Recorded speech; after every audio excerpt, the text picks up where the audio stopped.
we as the people also now have a chance to also steer the to get the country back on track by telling off those who have selfish interest in what they stand for in terms of leadership and politics in this country. So we are on the right track, but also we need to tame the leaders who are selfish with their interests. Yes. Kare, yes. What do you think? Are we headed in the right direction in terms of governance and leadership of this country? I'd say that first, thank you so much for this wonderful opportunity. Just to talk to our people, our viewers back at home, and of course Kenyans at large. So number one, I'd say that when it comes to governance, there is still a lot that really needs to be done. And looking at what transpired back in 2024 during the Gen Z protests, I'd say that we nearly lost Kenya. And at that point, if you ask anyone, you could have been told that Kenya was at in the brink of collapsing. Yes. So I'd say that a lot still really need to be done, and I'm just grateful for the 10-point agenda and the NADCO report. Yeah. Is it something that we can use to steer the country in the direction in which everybody feels that they are included? Yeah, for the 10-point agenda, when they are all implemented, because remember, the issues that were raised there were not issues that would say that were from a specific political side or maybe from a political faction. Yeah, thanks to former Prime Minister, the late Baba Raila, who together with the president, thought that it was wise, and of course Wiper leader Kalonzo Musyoka, together they came up with this 10-point agenda and the NADCO report, which was touching in each and every mwananchi, all areas, be it youths, women, and everyone nationally. And even looking at the work and even the strategy that they have to implement some of this 10-point agenda, they are trying to engage in terms of going around the country and each and every county to involve the key stakeholders, and that's something that I'd say that has never happened before in Kenya, looking at our political history. Yeah. Post 2010, Masese, I think between 2024 and now is the time when the youth have become very vocal when it comes to matters, governance, politics, and the direction in which the country is heading. But given the events that we've witnessed, could you say that the youth have full trust on the leadership of the country right now? And not really full trust, but there's light at the end of the tunnel. When you look at the composition of even the elected leaders in the different positions, be it member of county assembly, member of parliament, governors, senators, you will see a good number of youths elected to those positions. So we just need to put in more effort, trust the youths that they can really steer this country in the right direction. Also not forgetting the old, because the youths alone cannot really achieve a lot. So we also need guidance of the old as we also chart a way for the youth. So the 2010 constitution at least opened it up. It became a bit easy for even a youth to dream to be elected or to be a leader somewhere. Yeah, so I can say not there yet, but in the right trajectory. Yes. When he says about being guided by the older generation of leaders, and you see the kind of tension that I would call intergenerational tension in terms of leadership, how do you navigate that? Well, remember, someone said that where there are all big wigs, there must be at least there is that aspect of wisdom, because in everything there is always transition. look at during Moi's time, Kibaki's era, and then it came to Uhuru's time, there is always that aspect of transitional leadership. And the same thing is also happening in my party, ODM. So you find that as youths, there is that aspect of just having kind of, you know, a senior leadership that at least guides in terms of wisdom before the youths, you know, take over. Yeah. But you see now, when you just leave it to youths, at times there is that aspect of experience that we still, you know, I'd say lack in terms of, you know, being there for some ages, because someone said that history will always guide you. But you find that even for us, even the Gen Zs and the youths, we would even make some statements, some political statements, without knowing that you know, there is some historical or maybe something that had happened before. So if you don't have those senior people with you, that is now where the youths mostly miss the point. Yeah. The whole aspect of mentorship now, Masese, from your perspective, looking at the political parties that we have today, and the kind of informed youths that are there and belong to those political parties, can you authoritatively say there is enough mentorship that can enable the youth take up become the next crop of leaders? Not with authority. I cannot authoritatively say that, because there's also some element of exploitation from the older people and the elders, because now you see they control resources. Yes, we can have very sober minds, but they control resources. So sometimes you'll find a lot of exploitation. Youths will look like they are giving their minds, which when you critically look at it, they're not giving their minds. Now they are speaking, they have become mouthpiece of those who cannot and are not allowed by the public, or they are old-fashioned to even say anything. So not authoritatively that there is mentorship, there is some bit of exploitation by those who control resources, who are older than the youths. Yes.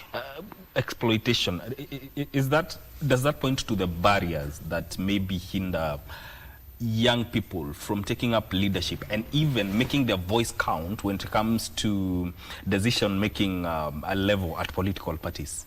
Yeah, well, based on what my colleague Masese has said, it's not only exploitation. Remember, even I'd say our laws politically, say now if you're an aspirant today, looking at the finances that you need to have in place for you to even vie for a mere seat like an MCA, just to be an MCA, you at least you should have something close to 10 million or so. Yeah, so you find that for an MCA, maybe you find that a youth who maybe has an ambition in the political space or maybe in the leadership space, that is the seat that they would always wish or maybe dream of going for. But then you find that away from exploitation, that aspect of just having the senior leadership that they feel like they don't want to leave the space for the young and fresh blood, or maybe for the fresh ideas, for the fresh leaders. It becomes so difficult to break that the barrier. So you find that those are some of the things and some of the conversations that that we should really have both at both level, at the national and at county level. Yeah, so that we don't have a scenario where a young Kenyan has maybe who has a good ambition, good ideas, but then now they are stopped because of one or two factors that can be managed or maybe can be controlled. Of which some of these things are systemic. Yeah. So even changing them needs, it's a gradual, kind of a gradual. It's a gradual. Yeah. And doesn't that Masese lead to conformity of some sort? When you look at the youth who belong to those political parties, for purposes of maintaining their position and maybe that ambition of getting to a position through the political parties that they have, isn't there a danger of conformity of some sort, conforming to how the party operates? you may have different ideas that could work, but then again, situations or circumstances force you to conform.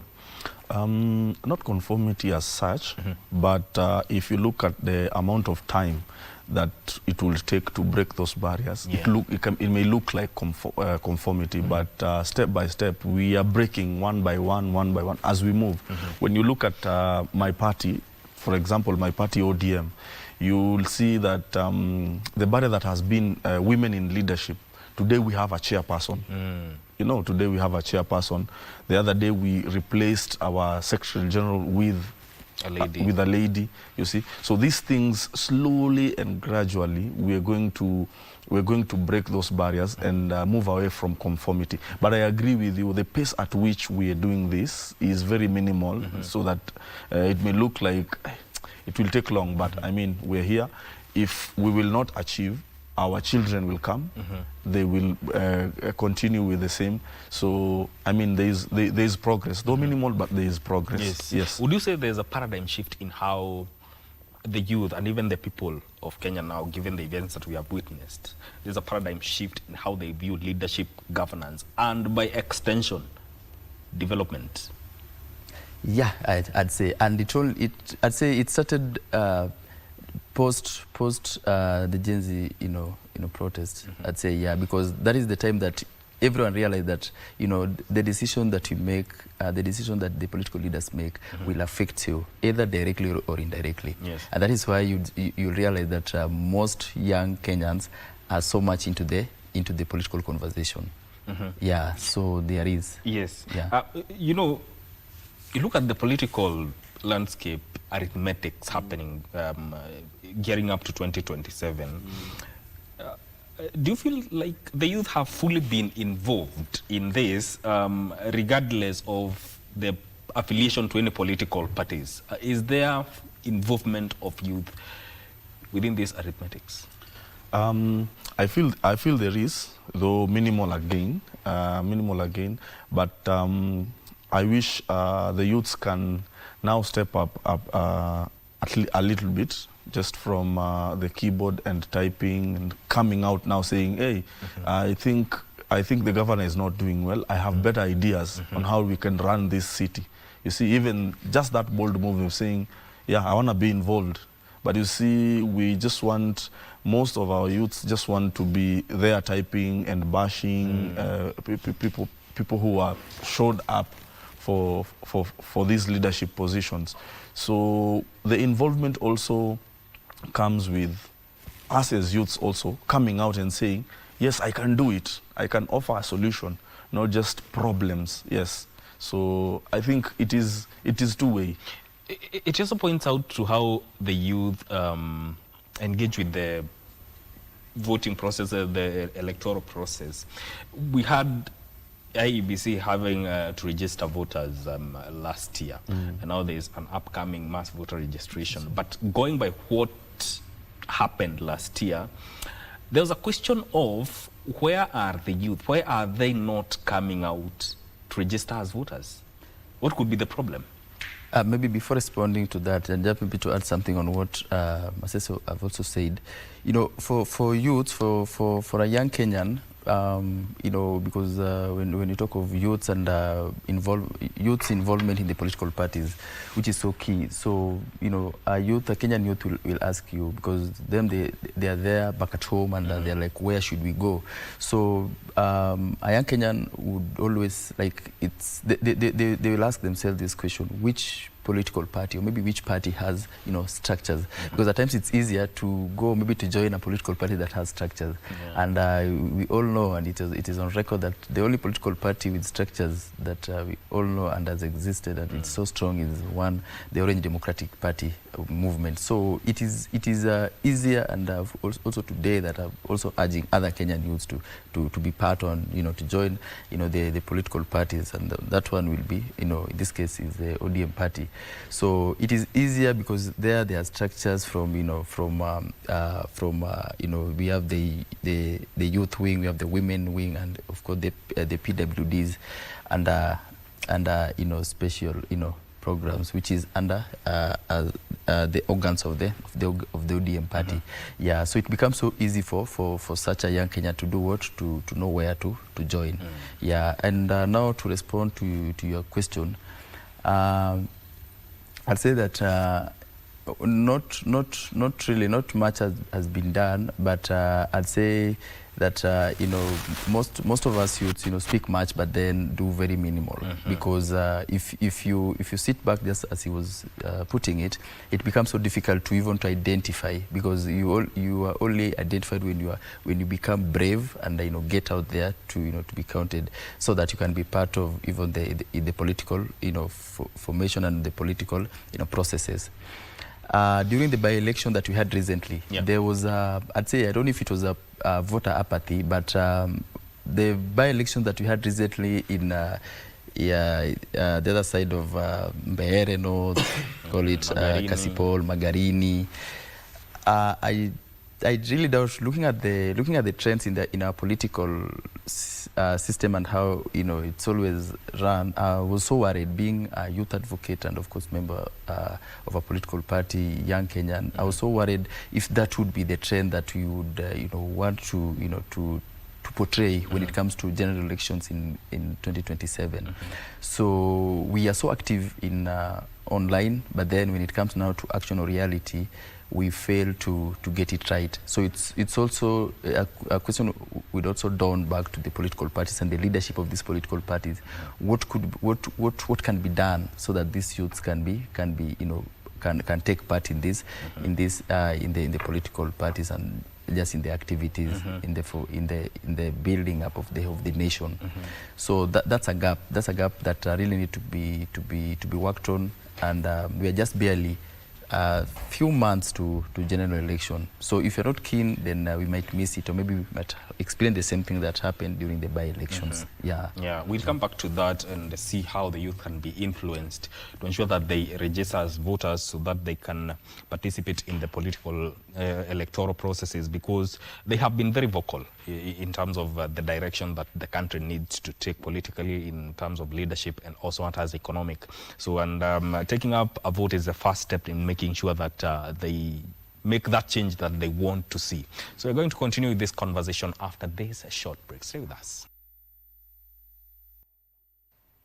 You're still watching Good Morning Kenya. This is Entertainment Thursday. The segment on air is Future Voices. We're talking about the youth, political parties, and the politics of the country. Before we went on a break, we wanted to just explore ways in which the youth can be engaged to ensure that they take up voters card and participate in the electoral process. From your perspective, how can we best go about that? I think a lot of civic education needs to be done to the youths on the importance of being involved in the decision making of this country, which is politics. So bad politics means we have a bad life, bad economy and all that. The notion that it's not my thing, me, I'm not a politician, I don't like politics, that notion needs to be done away with, so that they get involved to know that the reason as to why we have bad leaders in position is because you did not vote. That is like some level of complacency. Yes. So we have bad leaders because you did not vote, or you are a good leader who did not offer themselves for election, you see. So I think on the conversation of how I saw the other day banning TikTok, if now the regulation is that now we can use that, because most of the youths now are on TikTok. If we can use that TikTok as a way of sensitizing the youths, that even as you continue enjoying these funny videos, there's this one, you need to register as a voter, you need to do this and this and that. You know, the emergency of these content creators, government, please bring them on board. When they do those skits of theirs, they also include sensitization on why youths should register as voters and why they should take part in the leadership process that brings us elected leaders. That is also a wake-up call to IEBC, because the youth mostly on social media, those platforms. So I think the IEBC should ensure that those yeah, they should move from platforms the are- traditional way of doing it. civic education, which is calling for people in a social hall and then bring them, talk to them. I mean, you will not find now the youths of these days. Yes. You will not find them until they will come unto the social hall so that you tell them how to register as voters and why they should. But there's also been some social level of civic education happening on social media. We've seen forums on Twitter, TikTok, Facebook. Why aren't we seeing that translate into youth registering to vote, given by what the numbers that IEBC was recording last year? That's a good one, Migwi. So I was having a conversation with my friend recently, senior. I know he's watching, and he was telling me that you know what happened with the youths, and I'd say, you know, Gen Z per se, is that if you know, they get tired easily. So, you know, what will happen for my parent, or maybe for our parents are so patient, and you know, for a youth who is watching this, and also for any politician or maybe leader, it's something that maybe they can think of. He was making fun, and he was like, do you know what, a Kenyan youth will come and look at the queue. So when the queue is too long, they're like, hey, why should I, you know, wait here the whole day, the whole day, nikingoja. So I think I agree with you. Yes, the situation is so bad, dire, that you see these people that we are talking about now, our youths. Yes. Those are, I think, who are below us. They are very relaxed to a point where you will find it's their parents who tell you, hey, Masese bana, susaidia hata huyu ndugu yako apate ID. Hey. You imagine someone who's just finished Form 4 just the other day. You mean even how you can get an ID is something you don't know. You can't go to the chief and express yourself and say, I have come, I want to apply for an ID. You see, so the youths that we have, they do not want to trust the process. If what you're doing today is something that they like, they don't want to put in the effort that you've put, that you went to school, it was tiresome, you failed at some point, you had to retake, you had to do this, you had to intern, you know, you had to have bosses who don't understand you, for you now to reach here, now you can see you on TV. For them, if it is possible, they come from home and straight to what you're doing. That is it. But if you tell them the process, they know what. Acha itulia. Bora tu niko na bundles mimi. Niko sawa. Na smartphone yangu. Acha ni watch vitu. Hey, let's look at ODM, because we've seen the events that have been happening within ODM, and it's like ODM versus ODM. We've seen the faction that does not support, is not into the broad-based government, and the other one that is now within the broad-based government. I want to get this from you too. Is ODM, from your perspective, dealing with an identity crisis, given that they have mastered the party has mastered the art of opposition politics, and now that they are, on one hand, they're getting in, they have been let into the government. Is that something that is creating an identity crisis within the party? Well, Migwi, thanks for that good question. Number one, allow me to say that first, when a big party like ODM, and of course having a founder in the name of Baba His Excellency Odinga after his demise, what we are experiencing and facing today was bound to happen. And I would say that thanks to the person, maybe the ideas who came up, to say that, guys, before even laying Baba to rest, let's have a transitional leadership in the name of someone senior, someone who have wisdom, and someone who could hold the turbulent waters when we lost Baba. I'd say that to me it's normal. What is happening now, it's normal, because it used to happen even before when Jacom was there. It's only that Baba had a unique way of handling, such turbulence and divergent, ideas, and of course everyone. In ODM we have, the youthful, I'd say youthful leaders in terms of, looking at the chairperson, Governor Wanga, looking at Governor for Kisii, Governor for Mombasa, and of course, the former SG and Nairobi Senator. I'd say that they were all overambitious, and even Embakasi East MP. So that is not something that would shock me as a person and as a youth in ODM. But the question would have been, say, if by now, if Dr. Buru Oginga could have not been the party leader, transitional, taking over from Baba, when members, supporters, and the delegates, the leaders in ODM were still emotional. There was that aspect of emotional, losing Baba and everything. So the aspect of people having identification, like different identity in terms of what they are saying, that's I'd say that's usual. But then it becomes a danger when the spokesperson of the party, who is the Secretary General, have a divergent idea from what the party organs have stated or maybe have agreed on. It becomes a danger, because for the supporters and the members of ODM of the party, I'd say it will be more confusing. So if you had to ask me, even when Baba was around today, what we witnessed recently from the Nairobi Senator, Honorable Sifuna, was something that was uncalled for. And if you are in the shoes of Dr. Buru Oginga, you could have done the same as a party leader, because you call for meetings as an organ.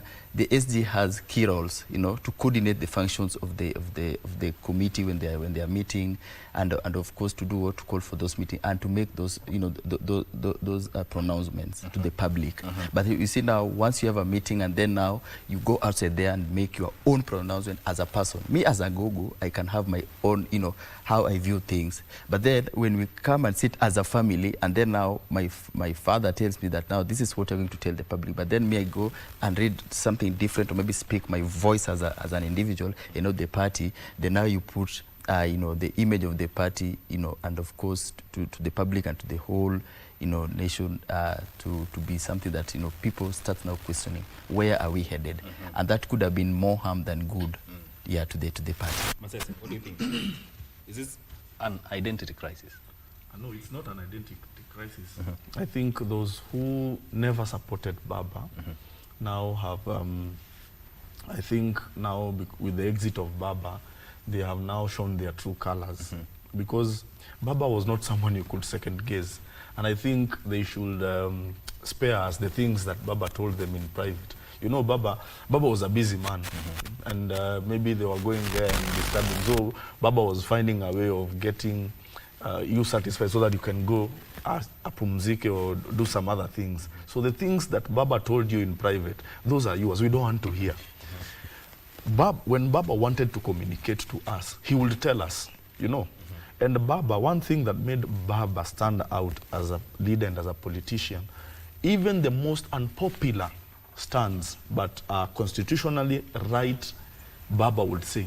For example, Baba has gone to the grave having said, and it is on record, that he does not support CDF. It is unpopular because all the MPs want CDF, even those in ODM. But Baba had said it. Baba went to the grave saying, disband Kera, disband Kura, these are unpopular things. But Baba said it. You cannot second guess Baba. You cannot tell us, Baba said, we don't need CDF. And then you say, you had a secret conversation with Baba, and Baba said, hiyo nilisema tu, but CDF should remain. No. It is Baba who took us to the broad-based government. So any other thing that is coming, those are just personal things that people now want to say out there. But most importantly, when it comes to the ODM party, I think the leadership of Oburu Oginga is okay, because any other, apart from Oburu Oginga, the party would have been gone by now. Why? Because, I mean, at least there is some respect, some level of respect for Oburu, even as people want to disagree with the direction that we are taking. But you see, the first business of any organization is self-preservation. Any organization, even the institution that is marriage, first thing is self-preservation. So you cannot go out there and saying, hey, yesterday my wife didn't cook. It is self-preservation. You keep them pole.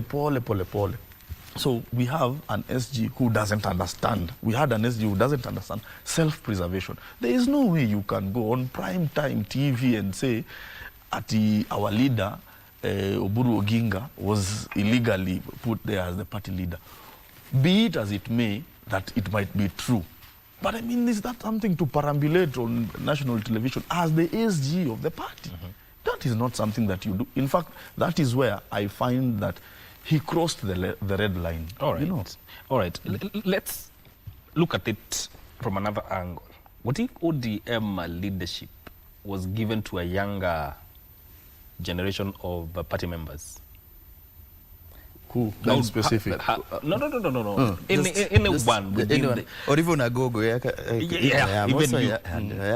And even you also belong to political party. How would that look like? How would things have turned? Sorry to say this on a national television, but this is, you know, Migu at times, it is always good to there is what we call political reality, like coming up to political reality. You know, at times we view politics, and this one I'm addressing. I'm sharing this to our viewers or to our viewers, or rather the supporters, most online. We view politics from an emotional point of view instead of a critical point of view. You know, if by now, leave alone giving it to a youth in ODM, but why by now that we didn't settle on Dr. Oburu Oginga as a transitional leader, or rather the party leader of ODM, by now we couldn't have had ODM. Why? Because we have everybody I started saying that we have ambitious leaders. So if by now, say now you wake up today and give it to someone who is young, I'll feel like I'm also capable. But you have to tell us. You have to tell us, where are we headed? When remember when in 1994 when Jaramogi died, yes, Raila did something honorable. He resigned from his seat and he went back to the people through the LDP, right? That is the same thing that we were expecting to happen during this process. But you see now, when you're fighting from within, it means you're not being genuine with whatever you're pushing for. You have some ill or maybe malice agenda, and you see that is the most honorable thing to do.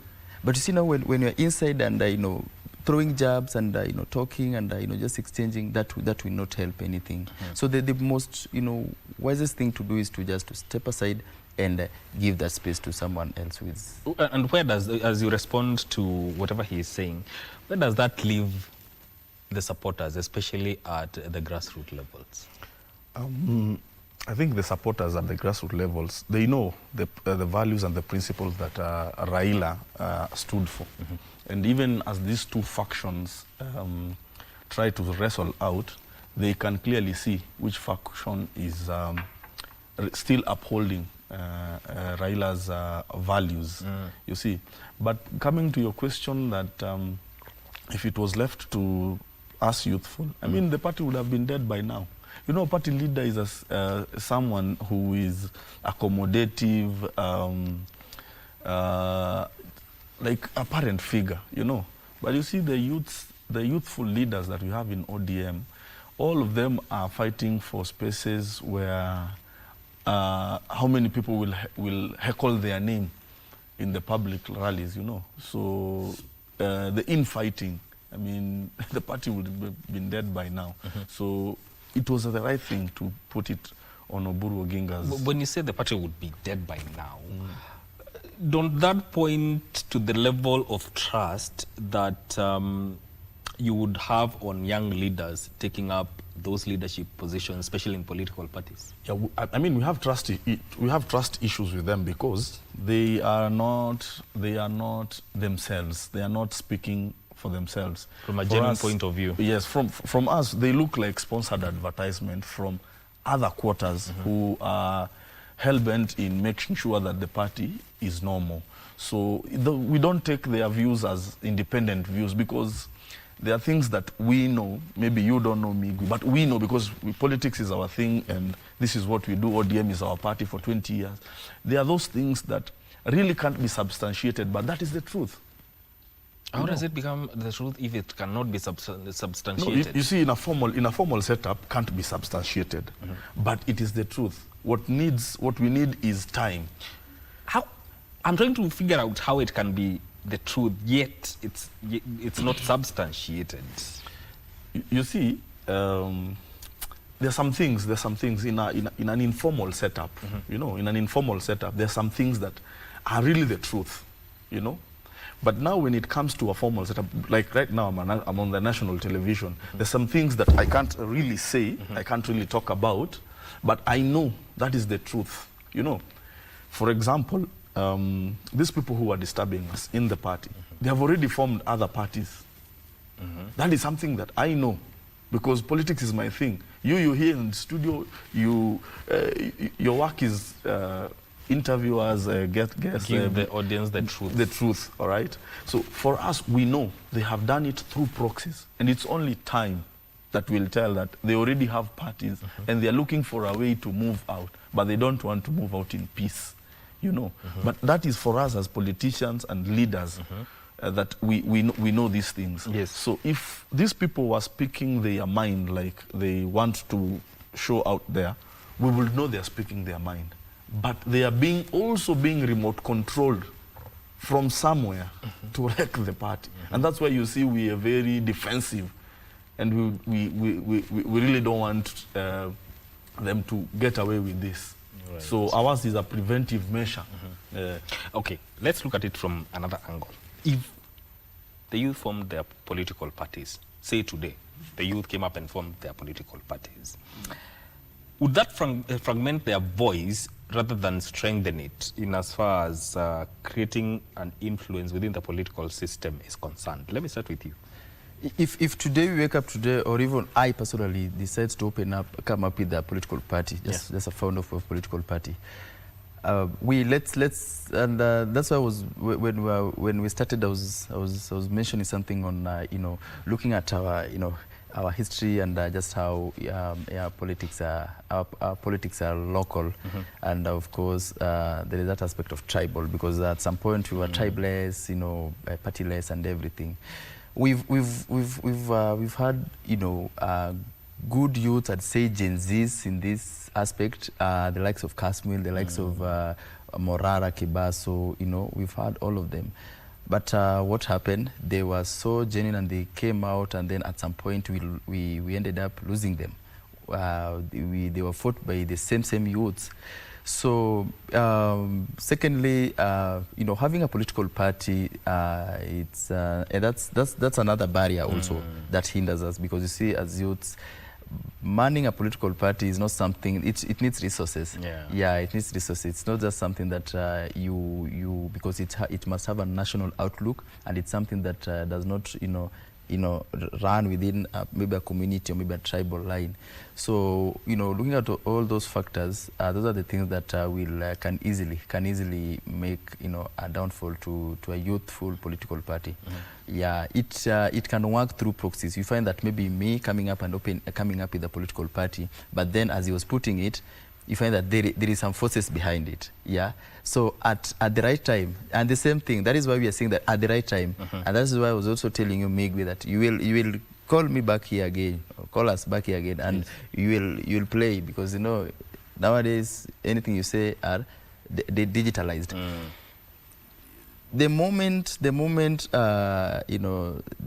former SG Sifuna and the team will now come out and say that, guys, this is the way, this is the direction, and this is the party, that is now you realize that the masses that you see outside there are not there with him. And that is why I was telling even the viewers that let us come out from political, let us stop viewing politics from emotions. Let us be realistic. And euphoria. And euphoria. Me personally, I was part of the Gen Zs. I was a Gen Z when the first Gen Z that came out. And I was even against Baba Raila when he came out and say, hey guys, let's stop it. Let's do what? Let's embrace dialogue. I was like, what's wrong with this old man? Little did I know that he saw something that some of us didn't see. Yeah. Then later on we realized that, kumbe, this is the way. It was not the best at that point, but then later on we realized that that was, as a patriotic, that could have been the best way. So even as we do politics as young Kenyans, as youths, as followers, as supporters, let us try to be critical in how we analyze politics. Let us shy away from the politics of social media and everything. Yes. At some point we had Okiya Mtata, Busia senator, as a preferred presidential candidate for the Gen Zs. He was trending all over social media, TikTok, X, Facebook, and Instagram. What happened at some point? He disappeared. Then we had a former CJ, Maraga. He was the best. Recently, I saw a clip of former CJ. I was so embarrassed, and I really felt for him.